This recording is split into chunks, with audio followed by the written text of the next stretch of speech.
What you say? I got She be tripping. It's Jackson. White Davis. Nice to meet you. Boy, they call him after Jackson. He always say And what? And the water. I like it. Where is it? All right. Like Nino Brown from New Jack City. I seen it in the morning. He called. He told us, "What's going on?" I was like, "Oh, that's pretty sharp, boy." Who else went on? Text. Sean coming, he just checking in. Yeah, Clint. You did it too. You did it You did it It's great. I had forgot to do that. Very good, bro. Who you finna talk to? It's great for him. I'll tell that shit. And like I said, baby, Oh, that's what I got. I go. It works. They get out of Yeah, so I only signed this role, Yeah. to the assistant principal. Yeah. He the one that allows us to come do Okay. it. So I only, started role, somebody, I only signed the role, good. You know, they can do about it. Right. You got some teachers, they don't even want to come here, man. I'm like, yo, that stuff you teach them about 1950s, bro, that's good. You know what I mean? But this right here, we got this one on, you know what I mean? It's powerful, this one gonna help them survive.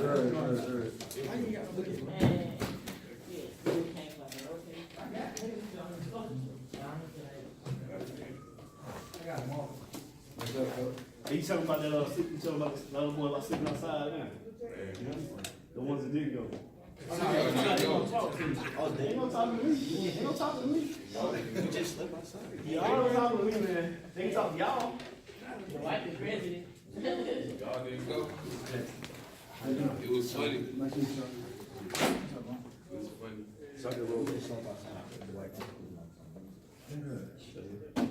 Went to the full blown. My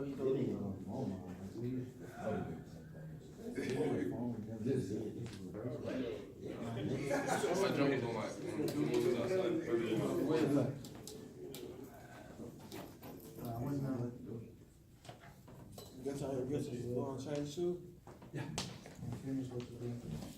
No, I got Well, you. remember I told you I was at church there, Carl. Hey, man. You can't, so you can't make up for that unless you do it. You know what I mean? Like, you can't make up for sleeping outside with the homeless unless you go and sleep outside with the homeless. You know, they might be, them boys, they might, but. Who do it again? Nah, see, that's what I'm saying, see? That's what I'm saying, see? They might, I'm saying though, I'm talking about the guys, they talking about they wanna talk to me though, cause they wanna know the change, you know what I mean? And I ain't, I told you how I feel about it. I ain't gonna. Oh, we already discussed it though, Carl. Like we already discussed it though before. So. Yeah, you did tell me you going to church, man. Yeah, church. You did tell me you going to church, man. We're gonna figure it out, man. Might do some running though or something, bro. That's it hurt. You missed a lot, you know, that was a hell of an experience, bro.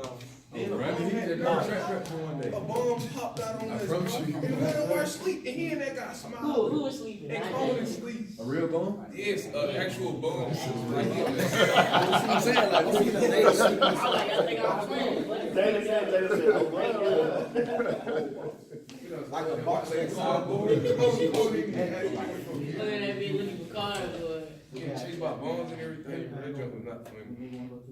it was cold out there too. That was doing that again. And it was a warm night. It was Yeah. a warm night. It was freezing, man.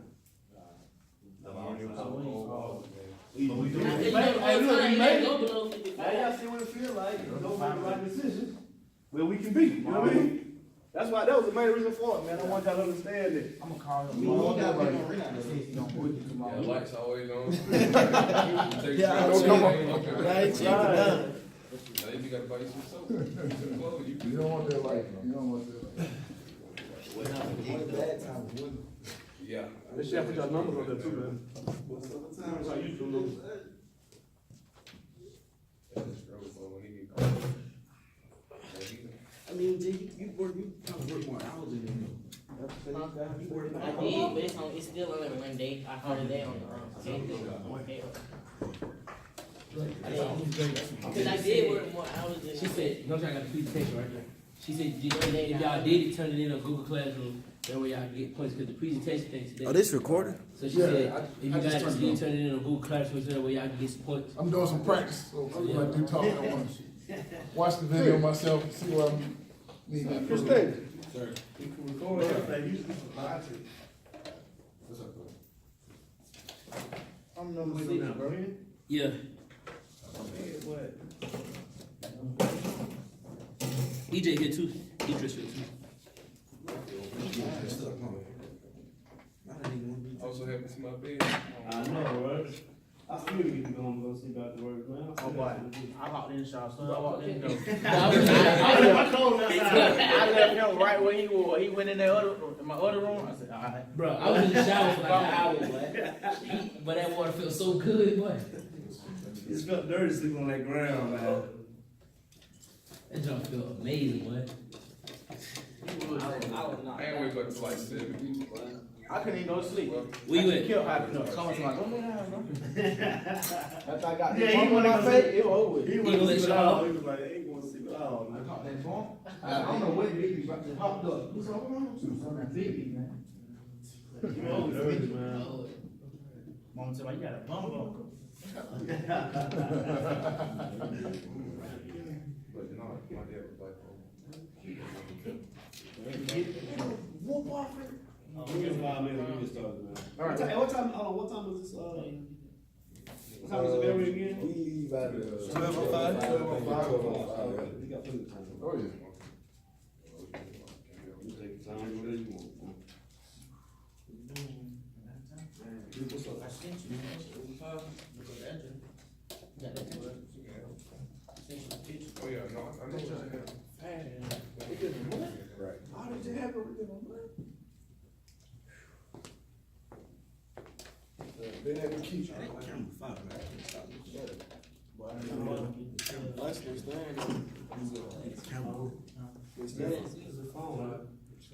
The camera just clear on it.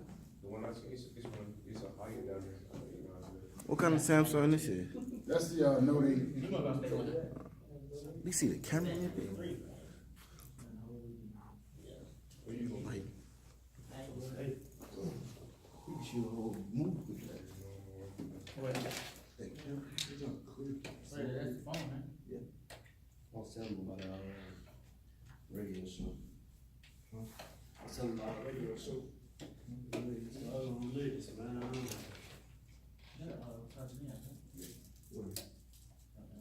Everybody passed it, bro. All the seniors passed it.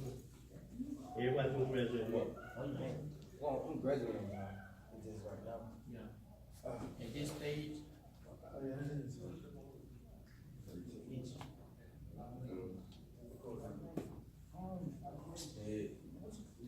No. What's up, what's up? Hey, make sure I sign that roll, man.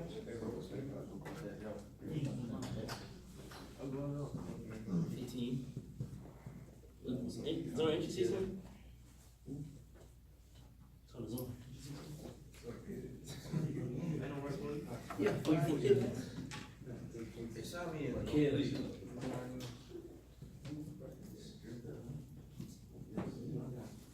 And don't forget when I told y'all about me, great. Make sure y'all turn y'all project in, because that's what she said, so y'all won't get a 0.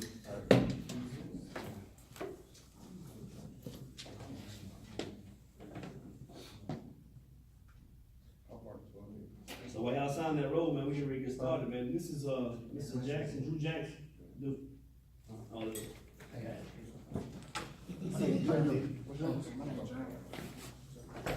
What I'm saying is, this is Mr. Drew Jackson, check it out. I told you, he works with Samsung. I'm gonna give him my attention. Duke. We're gonna give him my attention like he speaks. Right? Yeah. All right. Mr. Jackson, whenever you ready. All right, all right.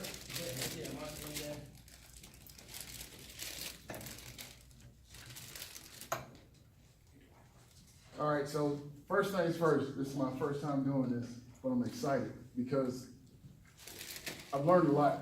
And Connor and I have been talking for a while. You know, he's trying to do a football helmet. I work at Samsung. But the whole Samsung thing is one story. I got another bigger story that I want to tell you about my life and the journey that I'm on. And I think I have things that I can give you to help you enjoy your journey that you're on as well. So after this, I'm gonna share some things with you, some things that I do personally on the side. But first, I just want to tell you about me, a little bit about me. My parents are from Vicksburg, Mississippi. So we lived in the country, per se. I don't know if you guys live in the city, but my parents were from Vicksburg, Mississippi. And they didn't have much. We had land. We didn't have much. But my dad joined the Army when he was 20 years old. Went to Korea, went to Vietnam. But the biggest thing he did for me by joining the Army, he got me out of Mississippi. And I spent 3 different tours in Germany. I did go to 23 different schools growing up, so that kind of messed me up. I had to move my senior year of high school, played football, ran track. That kind of messed me up. Back then, I thought so. But what it did, though, it kind of trained me and got me ready for anything life had to bring. But because my parents were who they were and where they were brought up, they put some beliefs inside of me that didn't help me. And I mean, I've talked to them about it. We're cool. They did the best they can do. But because my parents were brought up the way they were from Mississippi, and the man, and just the fear of the reality they had, they put that same fear into me. So I was very smart, gifted child, got good grades, but I never did enough. My mother would always tell me, you should be doing this, you should be doing this, you should be doing that.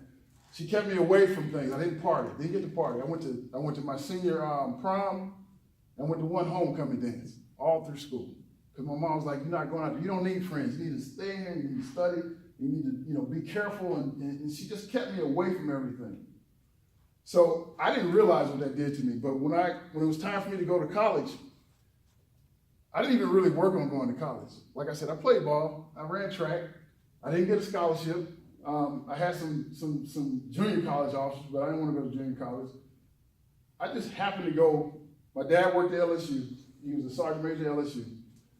I used to go over there after track practice at my high school, walk over there. And one day the colonel at LSU said, have you ever thought about an ROTC scholarship? I was like, no. He said, well, the deadline is next Friday. Why don't you put in for it? So that's what I did. And I actually won that scholarship. And that's how sad it was, though. Because like I said, I was really smart, was an athlete, but I didn't really put a lot into college, didn't know much about it. My parents didn't go, so they weren't really a big help. My guidance teachers, they weren't a big help, but I got the scholarship, so hey, that's a good thing. So I got the scholarship, and it was 3 years to a regular school, or I could go 4 years to a historically black college. So I didn't really know a lot about historically black colleges, didn't know what I was going to do. LSU was right there, but so were my parents. My whole thing was I wanted to get away from my parents so I could be independent, so I could actually become who I wanted to be. And that was my goal. So I ended up at Florida A&M University, and I'm gonna tell you, the way that I picked my major is sad. I got out the book that they sent me. The ROTC sent me a little list of different majors that I need to declare in order to get the scholarship. And I swear, I took my finger and I looked down and said, oh, I'm good at math, I'm good at science. I'll pick electrical engineering. That's how I picked my major.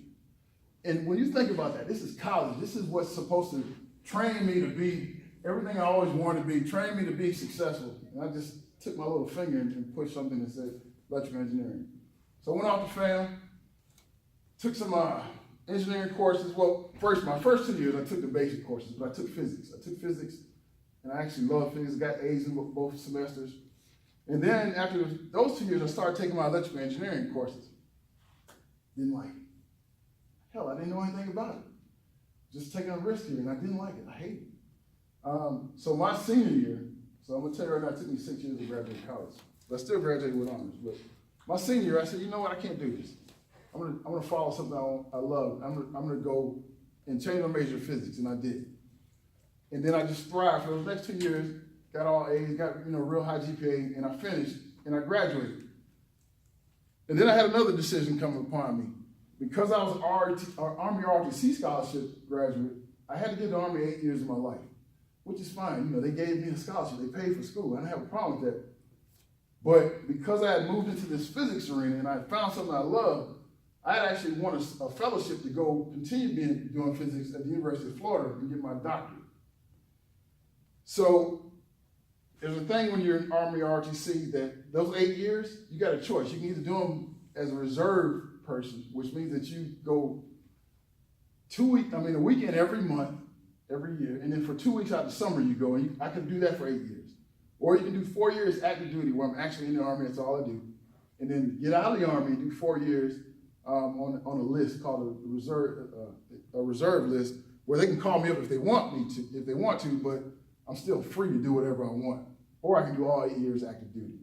I can tell you right now, I had no intentions of doing any more than those 8 years because I grew up in that environment, spent those, my whole development years in the Army, moving, and I wanted to be stable. I wanted to find something stable.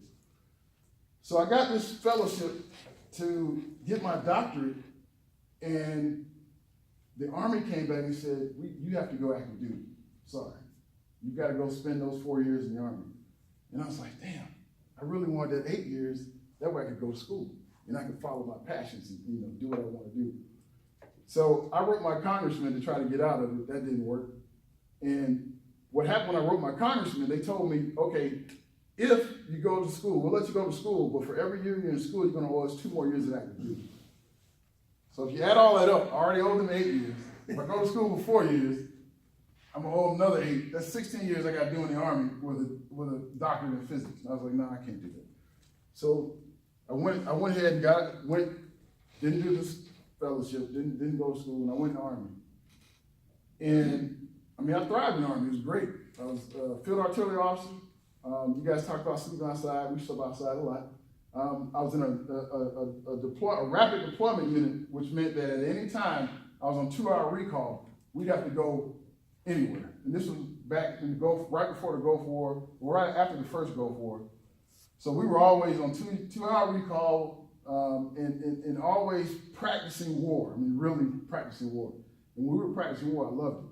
But like I said, there was no way I was going to spend 20 years in the Army. So fast forward, I got out of the Army after 4 years, got my first job. And I'm not going to tell you all the jobs I've had, but what happened was I got my first job so I could feed my family. I got my first job so I could make as much money as I could. But I never got a job to focus on my passion and what I wanted to do. I just got a job because I was smart, had Army ROTC behind me, I could articulate who I was, I can solve problems, and that's what I did. And I didn't realize all of this. I realize it now, but I didn't. I was comfortable. I was comfortable just getting a job, getting the next job, getting another promotion. Until 5 years ago, I had made it to director at the Coca-Cola company. I was a director at the Coca-Cola company. It was my goal because I always wanted to be a director, but let me tell you why I wanted to be a director. And you guys can't appreciate this yet, but someday you will. As a director at the Coca-Cola company, if they ever let you go, they ever fire you, you get 1 year of salary in the bank at that day.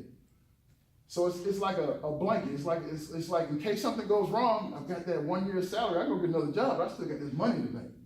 So I was like, I got to be a director. I have to be a director. But I followed that same mentality that I had. I didn't follow my passion. I just, there's a director role. Let me go interview for that. There's a director role. Let me go interview for that. I was never following my passion. I was just trying to find a good job. And I found it. And 13 months later, I got let go. And that was the first time I ever got let go. And it's gone. The whole director thing is gone. And that's when my journey started. That's when I started to learn who I was and why things happened. So I actually started to do a lot of internal thinking. I started listening to a lot of podcasts, started to read a lot of books, talking to people. And what I learned is I created my own reality. And I've been creating my own reality my whole life. And I never really knew that. So when I was sitting in that office at Coke saying I want to be a director, I wasn't saying I want to follow my passion and have this vision of who I want to be and what I want to do.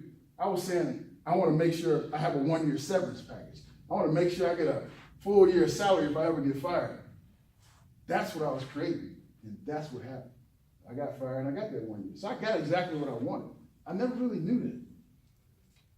So when I went on this whole journey, I started to learn, okay, who do I need to be? What do I need to be? How do I need to be? And I was listening to a podcast from a life coach. And I learned a formula that really just blew my mind. And it seems really simple. You guys may laugh when you hear it, but it blew my mind. And that formula was, whatever you believe is going to dictate what you think. So what that means is, if I think a certain way, if I think that white shoes are ugly, it's because I believe white is ugly. It's like a belief that's in the back of my mind that makes me think a certain way. And then because of the way I think, that's how I'm going to feel. So if I'm happy, it's only because of the way I'm thinking about something. I mean, the same thing happened to both of us. And you can be happy about it, I can be mad about it, but it's all based on what I'm thinking about it. And then the final thing that really ties into the way that I feel is going to impact the actions that I take. So if I'm happy about something, I'm going to act a certain way. If I'm mad about something, I'm going to act a certain way. And that's important because everything that you get in life is based on the actions you take. Nothing's given to you, nothing. You got to take action. And if you take action, the world is yours. But if you take action off some bad feelings, you're going to get bad results. If you take action off good feelings, you're going to get bad results. So it all starts with your beliefs, follows your thinking, goes to your feelings, and then hits your actions. And then you get the results you want in life. But at you guys' age, I'm going to tell you right now, you've got beliefs, but a lot of those beliefs were given to you by your parents. And the same thing that I was going through, I had beliefs that were given to me by my parents that I need to protect myself. I need to be steady. I need to be comfortable. I don't need to take any risks because there's a fear of what could go wrong. So that's how I lived my life for the longest time because of that belief. And that belief made me think a certain way where I don't need to take this risk. I don't need to get out of the Army and go back to school and get my doctorate. I need to be safe and go get a damn job. And so I can get another job. And don't get me wrong, I'm happy with what I've done in corporate America, but I'm not happy with who I've become. I'm just happy that I make a good salary or whatever. But at the end of the day, I'm not who I want to be because of me. And it's a simple thing, but it's like integral to your success. And you all want to be successful. You all want to be successful. But in order to be successful, you got to work at it. You got to work at it every day. So I took those ideas, that whole believing, thinking, feeling, and action, and I asked myself, how in the world can I put this into my life and get something out of it? So what I did, I kept studying, I kept looking at my listening to podcasts, reading books, and what I came up with is a tool that I call Drew's Reminders. So that's what this whole talk is about. I've got some stuff I want to give you when I'm done. But this whole talk is about Drew's Reminders. So what I decided for my own self is I never want to forget what I need to do. So I don't want to forget what I should be believing. I don't want to forget what I need to be thinking. I don't want to forget what I need to feel. And I don't want to forget how I need to act every day. Every day. So I created Drew's Reminders. And the idea behind Drew's Reminders is I wanted that baseline, that thing to start me every day so that I can do what I need to do that day. Because what I've learned, and you guys are going to learn this too, nothing is going to come quick. This whole fast money, this fast success, not going to happen. It's going to come day by day by day by day. Incremental. You just work a little bit today, work a little bit more tomorrow, and you work a little bit more the next day. But everything that you get is going to be based off the way that you think and your mindset and the actions that you take. No doubt. No other way you're going to get there. The way that you think and the actions that you take are going to get you where you need to be. So my thing was, let me make sure I get this right and take the right actions every day. And it sounds simple, but it's not, because life hits you hard. You get a job, you have kids, you have a spouse, you watch the news and you see all the things going wrong, and like you get all these bills, and it starts to distract you. And then you're not doing what you need to do. So that's why I created Drew's Reminders. And what these reminders are, there's 6 of them. There's 2 things that I want to believe every day of my life. Every day of my life. And these are not religious, they're universal, they're for anyone. I don't care if you believe in God, you don't believe in God, whatever your practices are, these 6 reminders are universal. And the first one is, I am reborn. So I remind myself every day that I'm reborn. It has nothing to do with Jesus or God or any of that. What I mean by I am reborn is, I woke up this morning, I got another damn chance. I have another chance. You know what I'm saying? I'm excited about the fact that I could have fell on my face yesterday. Or I could have had the greatest day of my life yesterday. But today, I get another chance. And what that does is, I let go of all the stuff in my past that I need to forgive myself for. And then I take the wisdom that I have from the past and I use that. But today is my day. That's all that matters is right now. Look, yesterday's gone. Tomorrow's not guaranteed. All that matters is right now. What you do right now is all that matters. And like I said, that little incremental part, so I need to do something incremental today for the future. So I am reborn. That's my first thing that I believe every single day of my life. And I get excited about that. And then the second thing I want to believe is that I'm divinely powerful. So once again, when I say divinely powerful, I don't care if it's God, I don't care if it's Allah, I don't care if it's Buddha, I don't care if you just believe in the universe or if you don't believe in anything. There is something greater than you inside of you. Because you can't do it all by yourself. You have to take the actions. But there's going to be that day where you've been taking actions, and all of a sudden, this quote-unquote miracle happens. Out of nowhere, just something happens.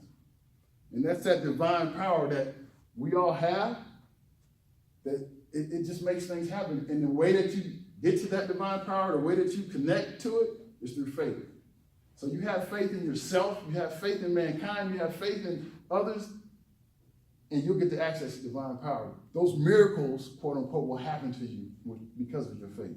So those are two things that I have to believe every single day of my life. And then I go to my thank you.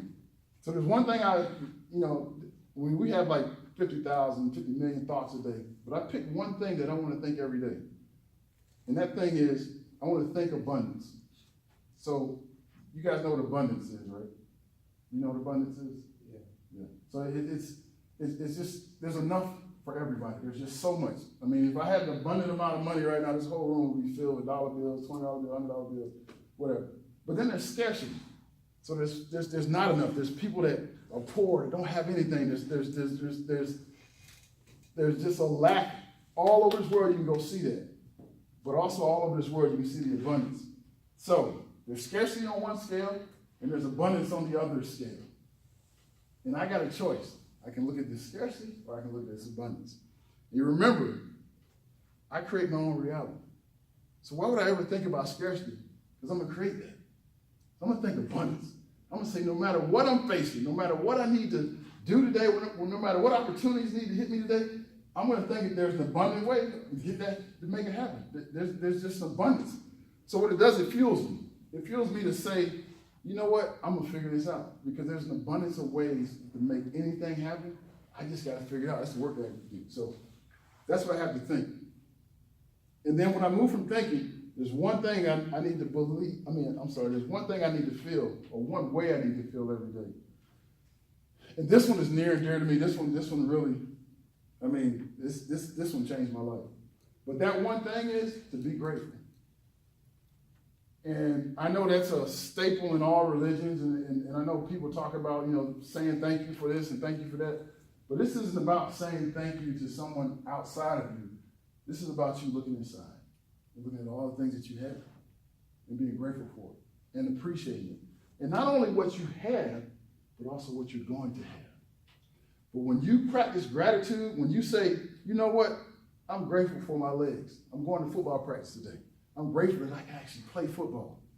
When you practice that, you get more of what you're grateful for. You actually feel good. You cannot be grateful for something. You can't appreciate something and not feel good about it. It's just not possible. Now, there's a lot of things you don't like. We don't want to feed that. We don't want to feed that energy. We want to feed the things that we do like, the things that we love. And I'm going to tell you this, if you start to practice gratitude the way I started to practice gratitude, and you can read about all the Oprah Winfrey's and all the celebrities and all the rest of those people, they have the habit of practicing gratitude. When you start to practice gratitude, you start to see life in a different way. And the way that you see life is, you know what, if I fall down today, if I fail, if I just don't do this right today, I'm grateful. You know why I'm grateful? Because I learned from it. Because I start to look for things to be grateful for. Everything that comes in my life, I look for a way to be grateful for it. So I start to appreciate my life instead of letting my life take me down. So I don't care about my circumstances. I can be broke today. I can have no money. I can break my leg. I can cut off my finger. I'm going to find a way to be grateful. And that's going to benefit me because at the end of the day, it's about me. And I got to do what I need to do for myself. So the feeling that I want to have every day of my life is to be grateful. And there's two ways I want to act. Every single day. There's 2 actions I want to take. And the fifth reminder is decisively intent. So that's all about, I need to make a decision today to be intentional in my actions today. I just can't let this day just be whatever it is. Get up, hey, it is what it is. Let's go to school. Let's go to work. No, I have to be intentional today. I got to think about the things that I want to make happen in my life, and I got to take some action today. I got to take some action today to get me closer to my dream. I don't know whatever your dream is, I need to take some action today to get me closer. So every day in my life, I need to be decisively intent. That's the only way I'm going to get there. Action is the only way you get results, and if you want results, you have to be decisive. You got to make a decision to do it, period. And then the last one kind of takes everything and mixes it up all in the pot, and it's really, it's the reason for our being. It's why we are on this earth, and it's the only way that you're going to be successful. And that last reminder, the last action that I need to remind myself is, creators create. And every one of you is a creator. Every one of you can get a pencil, piece of paper, write down an idea that came out of your brain, nice little plan, and you can go out there and build it. You can go create something that wasn't there yesterday and is there today because of you. You can do that. You all have the power to do that. And it's not just about that. You can walk into a room and everybody in that room is pissed off and angry. And you can make everybody in that room smile. You can create a different atmosphere in that room just by your presence. But that is a gift given to you by whatever you believe in, whether the universe, God, Allah, Buddha, but it's a gift. Human beings can create. And the only way you're going to be successful is to create. But you have to remind yourself that. Because when you're not creating, nothing's happening. It's just not happening. If you're just hanging out, not doing, nothing's happening. And that's not the life that you all want. That's not the life that we want. We want to be creators, create things. And it's not about art. It's not about, music. That's all creative. But a creator takes an idea and makes it a reality. Changes the world based on their presence. You create something different that wasn't there because of you. So that last reminder is creators create. And so what I do every day is I take out a journal and I walk through those reminders. And I don't just do it on a journal. I do it when I'm working out. I'll run through those. It keeps me working out. But I do have a journal. And in that journal, I list all of those reminders. They're on one side. But I pull out that journal. Here's what I do every day. And it's, everybody doesn't do this, but some of the greats journal. I mean, J.K. Rowling, Eminem, Oprah Winfrey, they journal. It's a habit that they have. But every day I pull out my journal, I write 5 things I'm grateful for. 5 things. I learned that from a book that I read called The Magic. And in that book, you had to do 10 things for 28 days, so straight. But anyway, I write down 5 things I'm grateful for. And yeah, sometimes I repeat some stuff. There's no problem with that. But it makes you think outside the box because you don't want to repeat stuff. So I may say that I'm grateful. I'm definitely grateful for this opportunity today. So I'll write that I had this opportunity to speak to you guys, and tell you my mission, my vision, and tell you about my reminders. And then I may write about that I'm just grateful for the sun and how it feeds me and the heat from it and how it feels. Or I might just write about how I'm grateful for my vision and that I can see that, all this beauty in the world, I can see that beauty with these eyes. And I'm grateful for that. But I'll write those 5 things I'm grateful for. And then I'll write 3, sometimes more, things that I'm going to do today. That's how I do that decisively intent I talked about. It's just a to-do list, but I'm writing things I want to do that are getting me closer to my dreams. But I'm making the effort to write those things down. And the last thing I write is what creation am I going to work on today? I might not create it all today, but I'm going to work on some creation today. And I do that every day. And I've been doing it every day for almost a year now. And I'm a different person right now because of that. Because I've taken those actions and I've developed a habit that is serving me. And if I serve myself, then I can serve the rest of you. If I serve myself, I can serve the world. If we all get better, the whole world gets better. So I focus on myself so that I can help others. So that journal is something that's near and dear to me. I call it Live the Dream because That's what the whole idea is. I mean, we all have dreams, we wanna live them. So that's what I do with that journal.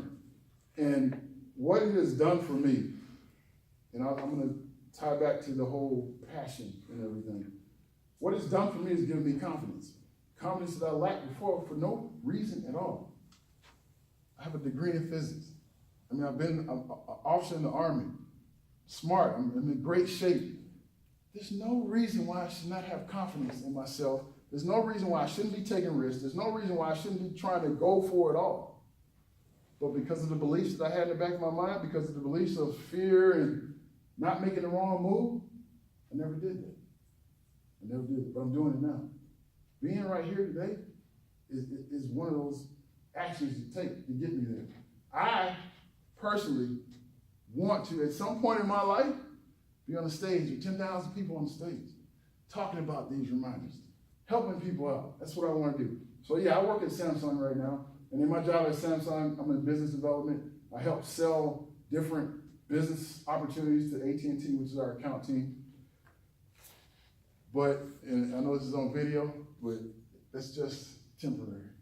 It's just temporary because the job that I got with Samsung was not a job that I got with my passion. It was a job that somebody said, hey, they reached out to me and they said, hey, you look like you could do this job and we'll pay you for it. And I took it.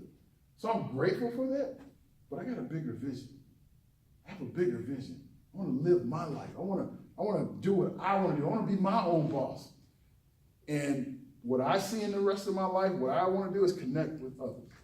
I want to help people help themselves, because if I help you, I'm helping me. You know what I'm saying? And it's from kids from 10 to 18, and it's adults from 50 to 70. It doesn't matter. Everybody is not reaching the potential that they want to reach. Everybody is. And I'm just here to try to help. So that's my story. That's what I wanted to come talk to you about. I want to give you some journals. And I know I just said a lot, and I had planned on asking you guys some questions, and I didn't. So you guys have any questions for me? Okay. At what point in you coming up did you feel like you couldn't do it anymore? At what point? What do you mean? Like throughout your whole journey Mhm. coming up to where you are now? Like, did you ever feel like you couldn't do it anymore?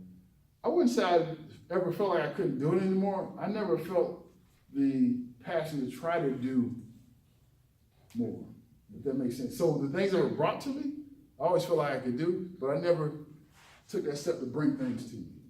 So, for example, if I saw a job posting and it said, we're looking for a vice president of operations, I would probably look at it and say, I can't do that. But I actually could. But I would say I couldn't do it. But if I saw another job that was close to what I was doing, I said, oh, but I can't do that. So I would say into the last 3 or 4 years, I've always, to your point, thought that there's certain things that I can't do. But I didn't chase those things. I didn't chase them to the point where I was telling myself I couldn't do them. I just didn't try to do them, if that makes sense. And all of this that you guys are doing, that's what this is about, trying. Keep trying some stuff. Because none of you really know exactly what you want to do. You have an idea.